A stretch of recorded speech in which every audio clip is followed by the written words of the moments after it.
लग्नाची बेडी या मालिकेच्या आजच्या भागामध्ये आपण पाहणार आहोत. ऋषभचं लग्न आता होणारच आहे आणि या गोष्टीमुळे घरात सर्वत्र एक्साइटमेंट आहे. सर्वजण खुश आहेत. पण रुक्मिणी आणि रेश्मा मात्र अजिबात खुश नाही आहेत. तर मधूने देखील फक्त आपला फायदा होतोय म्हणून या लग्नाला प्रोत्साहन दिलेलं आहे. पण रुक्मिणीला कळत नाहीये की सर्वजण कसं काय खुश आहेत. रुक्मिणी पाहतेय की घरातलं वातावरण आनंदमय चालू आहे. सर्वजण अगदी उत्साहाने लग्नामध्ये भाग घेत आहेत. रेश्माला मात्र ऋषभचा खूपच राग येत आहे. तर ऋतुजा अजून आगीत भर टाकत आहे आणि म्हणते की आता माझ्या ऋषभचं लग्न झालं म्हणजे मी रेश्माची रूम यांना देऊन टाकते. माझा ऋषभ आनंदी आहे तर मी पण आनंदी आहे.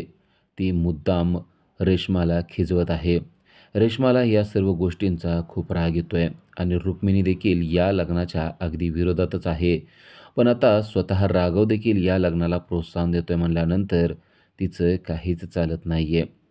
आता रेश्मा चिडते आणि ती ऋषभच्या अंगावर जाते. ऋषभला म्हणते, "तू हे लग्न नक्की करणार आहेस का?" ऋषभ म्हणतो, "हो, मी हे लग्न अगदी नक्की करणार आहे. कारण तूच डिव्होर्स पेपरवर सह्या केलेल्या आहेत आणि तू देखील या लग्नामध्ये खुश असशील असंच माझं मत आहे." तेव्हा रेश्मा चिडते आणि म्हणते, "तुला मी खुश वाटते का?" ऋषभ म्हणतो, "पण तू तर सह्या केलेल्या आहेस म्हणल्यानंतर तू तर खुश व्हायला पाहिजे." रेश्मा चिडते आणि म्हणते, "ठीक आहे. तुला जे करायचं आहे ना ते कर," असं म्हणून ती तिच्या रूममध्ये निघून जाते. ऋषभ तिला थांबवण्याचा प्रयत्न करतो, पण ती मात्र थांबत नाही.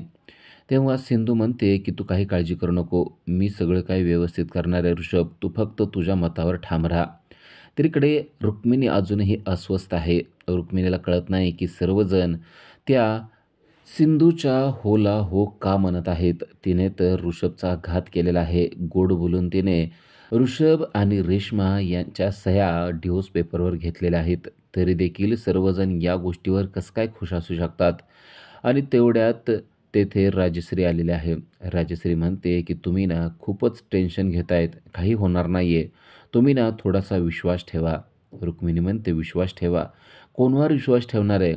तेव्हा राजश्री म्हणते, "आपल्या सिंधूवर तुम्ही विश्वास ठेवा." रुक्मिणी म्हणते, "सिंधूवर? ती आपली सिंधू असती तर गोष्ट वेगळी होती. मी विश्वास ठेवला असता असं आता रुक्मिणीच्या तोंडातून गेलेलं असतं आणि यांची चाललेली बातचीत राघवने देखील ऐकलेली असते. आता कसं सांभाळून घ्यावं हा प्रश्न राघवला देखील पडलेला असतो. कारण रुक्मिणीने स्पष्टपणे ही आपली सिंधू नाही आहे असंच बोललेले असते. तेव्हा राजश्री देखील एकदम हायपर होते आणि म्हणते, की "काय? तुम्ही काय म्हणलात? ही आपली सिंधू नाही आहे? म्हणजे नक्की ही व्यक्ती कोण आहे?" तेव्हा आता रुक्मिणीला हे सगळं सांभाळून घेणं गरजेचं असतं. रुक्मिणी म्हणते, म्हणजे मला तसं म्हणायचं नाही आहे. ही आपलीच सिंधू आहे, पण तिचं वागणं आहे ते मात्र वेगळं आहे." तेव्हा राजश्री म्हणते, "नाही, तुम्ही स्पष्टपणे आत्ता म्हणला होतात, की ती आपली सिंधू नाही आहे. मग ही घरामध्ये असलेली व्यक्ती नक्की कोण आहे? ही आपली सिंधू नाही आहे का?" तेव्हा राघव आता राजश्रीच्या जवळ येतो आणि म्हणतो, "आई, तुझ्या गोळ्या खाण्याची वेळ झालेली आहे. तू का नाही त्या गोष्टीमध्ये टेन्शन घेते तेव्हा रुक्मिणी पुन्हा एकदा हे सगळं सांभाळून घेत म्हणते, "तसं नाही. तू बघते ना, सायलीला जेव्हापासून हॉस्टेलवर ठेवलेलं आहे, तेव्हापासून आपली सिंधू कशी वागत आहे. तिच्या वागण्यावर तिचा काही कंट्रोल नाही आहे. ती कसंही वागत असते, कसंही बोलत असते आणि त्या गोष्टीमुळे मला वाटतं, की तू तिच्यावर विश्वास ठेवू नये." आता राघव हा विषय टाळून आईला बाहेर घेऊन गेलेला असतो. ही सगळी चाललेली बातचीत नेहमीप्रमाणे मधूने दरवाजाच्या बाहेरून सगळं काही ऐकलेलं असतं. आता इकडे ऋषभ आणि सिंधू बोलत आहेत. ऋषभला अजूनही विश्वास बसत नाही, की खरोखरच हा प्लॅन सक्सेस होणार आहे का? तो म्हणतोय, की "कृष्णा, जरासं तू पुन्हा विचार कर. जर का रेश्माने ऐकलं नाही आणि जर का रेश्माला वाटलं, की हे लग्न होऊ द्यावं, तर मात्र खूप मोठा घोळ होणार आहे आणि तिचं मन खूप दुखावलं गेलं आहे. मला असं वाटतंय, तू जाऊन तिला सगळं काही व्यवस्थित सांगावं किंवा हा आपला प्लॅन आहे ना, यामध्ये थोडासा बदल करावा आणि तिला त्रास होऊ नये असं काहीतरी करावं." तेव्हा सिंधू चिडते आणि म्हणते, "तुला बदकुली पाहिजे आहे का नाही ते फक्त मला सांग. तुला जर वाटत असेल बदकुली तुझ्या आयुष्यात यावी, तर तुला थोडंसं सहन करावं लागणार आहे. बदकुलीचा हार्ट ब्रेक होत आहे ही गोष्ट मला समजत नाही आहे का? पण आता सध्या हार्ट ब्रेक होणं गरजेचं आहे. कारण तिने तुझ्या सगळ्या भावना फ्रीज करून ठेवलेल्या होत्या आणि त्या फ्रीज केलेल्या भावनांना थोडी हीट देणं गरजेचं आहे. म्हणजे त्या भावना अनफ्रीज होतील आणि तुझ्यापर्यंत पोहोचतील. ऋषभ म्हणतो, "खरंच असं होईल ना? असं होईल की रेश्मा कोणाचंच काही ऐकणार नाही?" तेव्हा सिंधू म्हणते, "तू काही काळजी करू नको. मी आहे ना, थांब. मी जाऊन पाहते की नक्की ती तिच्या रूममध्ये काय करत आहे." असं म्हणून सिंधू आता ऋषभच्या समोरून उठलेले असते आणि रेश्मा नक्की काय करते हे पाहण्यासाठी तिच्या रूमकडे चाललेले असते. इकडे रेश्मा खरोखरच खूपच अस्वस्थ झालेली आहे. ऋषभ असं कसं वागू शकतो हा मोठा प्रश्न तिला पडलेला आहे.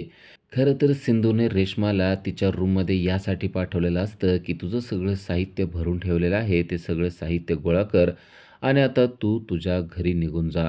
मात्र रेश्मा तिचं सगळं साहित्य काढते आणि सगळ्या रूममध्ये पसरवून टाकते. रेश्मा ढाय मोकलून रडत असते. तिला खूप वाईट वाटत असतं.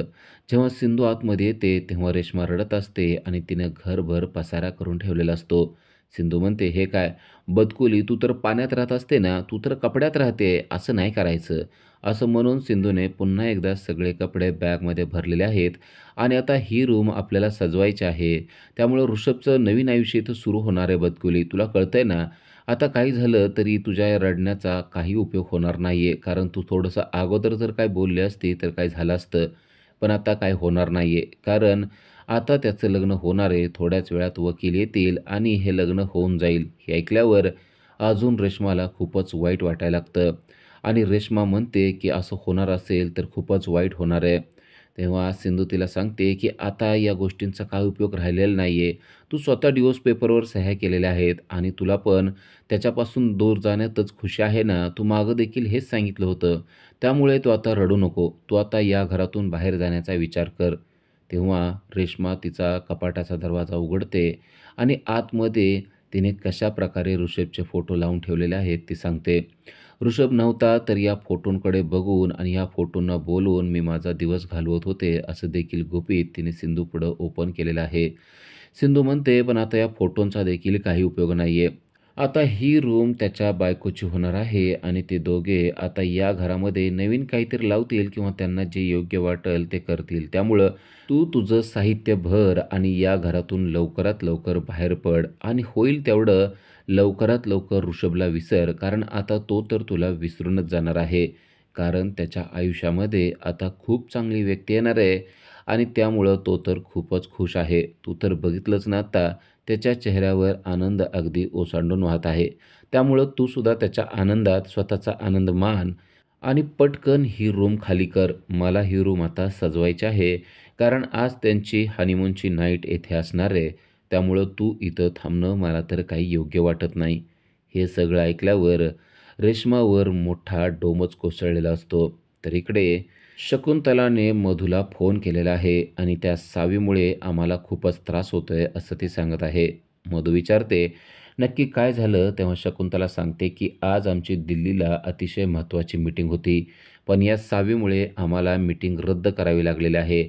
या सावीचा काहीतरी इंतजाम लवकरात लवकर केला पाहिजे असं ती मधूला सांगते. तेव्हा मधू म्हणते, "माझ्या डोक्यामध्ये एक प्लॅन आहे." शकुंतला म्हणते, "तुमच्या डोक्यात आणि प्लॅन? बोला कसला प्लॅन आहे?" तेव्हा मधू तिला सगळा प्लॅन समजावून सांगते.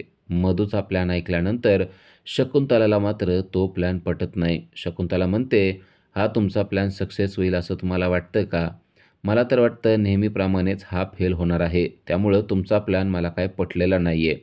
मधू म्हणते, "या व्यतिरिक्त आपल्याकडं दुसरा काहीच पर्याय नाही आहे. कृष्णा ही माझी चांगली मैत्रीण आहे आणि सावी तिच्याकडं सेफ राहू शकते. त्यामुळं आपण तिला सुपूर्द करूया." असं म्हणून तिने फोन ठेवून टाकलेला असतो. पण खरोखरच कृष्णा ही सिंधू नसेल ना, हा शकुंतलाने केलेल्या प्रश्नावर मधू देखील चिंतातूर झालेली आहे. तर इकडे आता लग्न लागणार आहे. वकील आलेले आहेत आणि सिंधू सर्वांना मोठमोठ्याने ओरडून गोळा करत आहे. सर्व रत्नपारखी कुटुंबीय आता हॉलमध्ये एकत्र आलेले असतात आणि सिंधू लग्नाची अनाउन्समेंट जोरजोरात करत असते. "आता थोड्याच वेळात माझ्या दादाचं आणि माधवीचं लग्न लागणार आहे आणि सर्वांनी लग्नाला व्यवस्थित उपस्थित राहा," असं ती बोलत असते. इथे राघव देखील म्हणतो, की चला आता वकील आलेत म्हणल्यानंतर पटकन लग्न होऊन जाईल. रेश्मा तिच्या रूममधून खाली येते आणि पाहते, की आता ऋषभच्या लग्नासाठी काहीच सेकंद राहिलेले आहेत. ऋषभ देखील हसत-खेळत या लग्नामध्ये सहभागी होत आहे आणि तो आपल्याला कायमचं विसरून जात आहे, हे ती पाहत असते. ऋषभच्या जवळ ती मुलगी बसलेली असते आणि आता वकील देखील त्यांना प्रश्न विचारत असतात. तुम्हाला हे लग्न नक्की करायचं आहे का? असा प्रश्न त्याने ऋषभला विचारलेला असतो. जर तुम्ही हो म्हणत असाल, तर आता तुम्हाला या कागदावर सही करणं गरजेचं आहे आणि जर का तुम्ही सही केली, तर आता तुमचं हे लग्न लागलं आहे, असं मी डिक्लेअर करणार आहे. तेव्हा त्यांच्यासमोर आता वकिलाने कागद धरलेला आहे. मुलीला देखील तोच प्रश्न विचारलेला असतो आणि मुलीने या गोष्टीला होकार दिलेला असतो. आता ऋषभची बारी असते आणि ऋषभ देखील सर्वांसमोर सांगतो, की या लग्नामध्ये मी खुश आहे. आता रेश्माला समजतं, की ऋषभ लग्न करणारच आहे.